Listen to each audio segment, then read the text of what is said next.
one of the agents who didn't want to represent the book wrote to me, "Real people don't think that much, do they?" But I was teaching in a community college at the time, and I saw people every day who, if you dropped the word abortion into the conversation, would start shouting at each other, and then they would start thinking.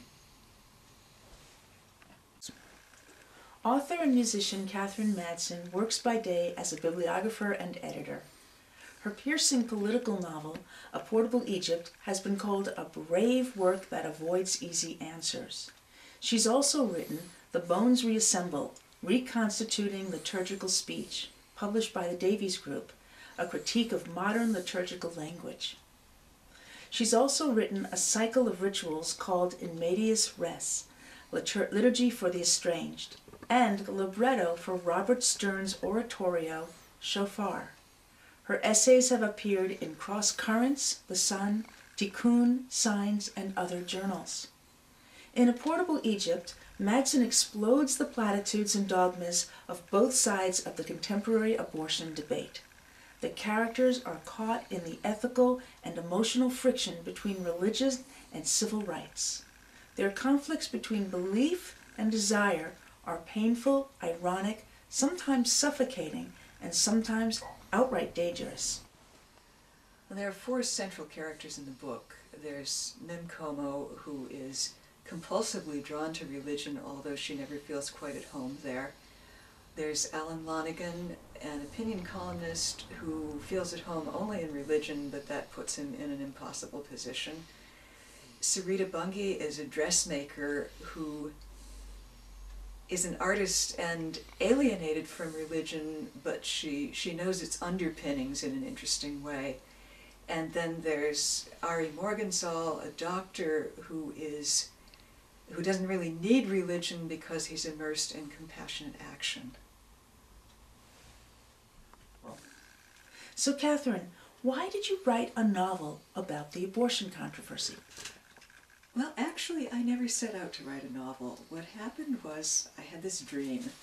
I had been sleeping in an airless motel room, and it did something to my brain, and I dreamed this vivid, eloquent speech being given by a woman at a pro-choice rally. And it was so beautifully reasoned and so striking that I woke up and wrote a lot of it down. The beginning and end are all just as they were in the dream, and I had to fill in the middle. And I thought, well, this must be an op-ed piece, and so I tried to write it that way, and every time I did that, it died. And finally I realized that it was the interaction between the speaker and the protesters at the rally that made it seem so striking and so indelible. And so I thought, okay, this must be a character. And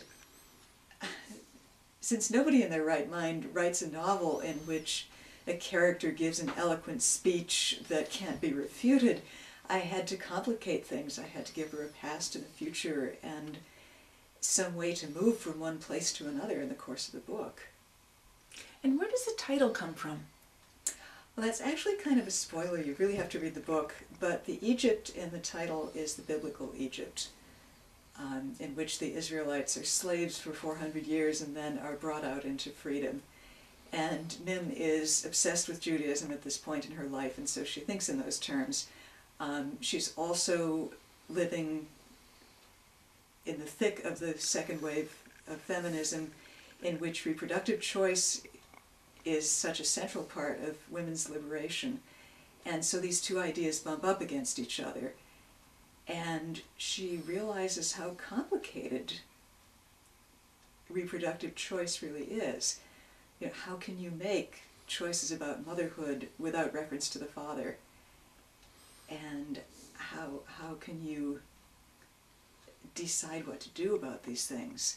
What is it like to be pregnant, desperately not want to be, and end the pregnancy, and then realize over time that you're not really doing anything with the freedom that you've bought at so high a price?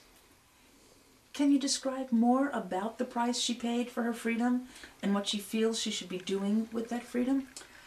Well, Mim is a very hesitant person by nature. she's not really sure where she wants to go. She's smart, she's not sure what she wants to do about that. She's been looking forward to sex, but she's very uncertain about motherhood.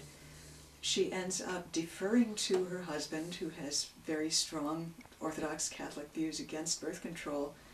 This is during her earlier phase in her 20s of strong attraction to Catholicism.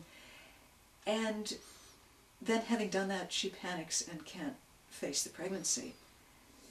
And it's as if in cutting short the life of this emerging person, she's done something to her own emerging personhood.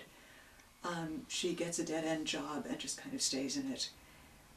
She won't risk another relationship with a man for 10 years. And even when she gets up on a podium and says something eloquent, she's very much afraid that she'll do damage with it. So part of the price is the celibacy that she has imposed on herself. And yet, it's a very hot book. Why all the sex? Well, it occurred to me very early in the plot that if you're going to talk about unwanted pregnancy, you do have to talk about how pregnancy happens. And it's a very complex question, really. What does consent mean? What is the place of the will in sexual activity? What you're consenting to is a hormonal imperative that's already kicked in. So at what point does consent operate, and how much effort does it take to stop the action once it begins? And so I wanted to convey that hypnotic, irresistible quality, and I wanted to convey it strongly enough that the reader would feel it. You know, that's part of how the book does its work. Sex is also part of Mim's character development in the book. It's the way you see her coming to life again. She's in a new relationship with a man who understands her much better, and all of a sudden, as she relates to him, you see this extraordinary confidence and playfulness developing that you just haven't seen in her before, except, you know, when she's up on a podium saying something eloquent. You know, it starts to integrate with the rest of her life. She knows how to conduct this relationship, and it's as if she throws the whole weight of her conscious volition behind the hormonal imperative this time. It's a very different relationship. And how does religion factor into all of this? Well, Mim is a throwback. She was raised secular, but for some reason she has a religious temperament. You know, it's forbidden fruit that she has to go after, or something of that sort. And in her early attraction to Catholicism, in and after college, all she really knows how to do with religion is capitulate to it. It's like falling off a cliff. And it does enormous damage, you know, to her husband and to her, and of course to the child they've conceived. Then later on, in her attraction to Judaism 10 years later, it's a different equation.